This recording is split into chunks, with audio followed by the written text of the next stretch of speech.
అంటే అసలు మీరు ఏం మాట్లాడుతున్నారో మీకు అర్థమవుతుందా అని నేను ప్రశ్నిస్తున్నాను.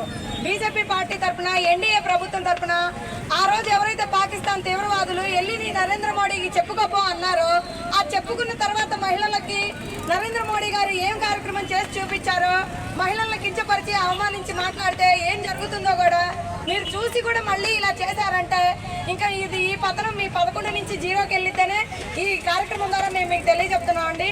ఖచ్చితంగా మహిళల ఆత్మగౌరవాన్ని దెబ్బతీసే విధంగా మహిళలను కించపరిచి మాట్లాడిన వాళ్ళు చరిత్రలో బాగుపడ్డట్టు చరిత్ర లేదు, అసలు ఇంకా మీ మనుగడ లేదు.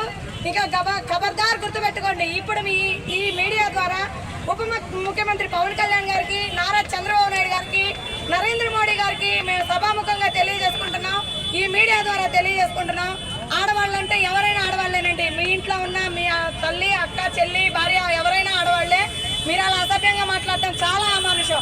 ఇప్పటికైనా మీరు మేల్కొని, ఇది ఆరంభం మాత్రమే. మేము చిన్నగా అంచెలంచెలుగా ఎదిగి మీ తాడేపల్లి వరకు, మీ ప్యాలెస్ వరకు వచ్చి, మీ సాక్షి ఛానల్ వరకు వచ్చే విధంగా చేయకుండా మీరు త్వరగా క్షమాపణలు చెప్తేనే ఇది ఇంతటితో ముగుస్తుందండి. లేకపోతే ఇంకా రోజు రోజుకి విధ్వంసాలు జరుగుతూనే ఉంటాయి. మహిళల పవర్ ఏంటో మేము కూడా చూపిస్తాము.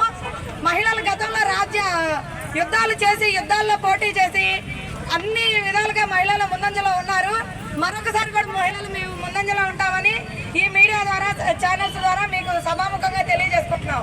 మీ తప్పును తెలుసుకొని మీరు త్వరగా క్షమాపణలు చెప్పకపోతే ఇంతకు 10 మీరు ఇంకా ఎక్కువ అవమానాలు చూస్తారని దీని ద్వారా తెలియజేసుకుంటున్నాను. ఈ అవకాశం ఇచ్చినందుకు ధన్యవాదాలు.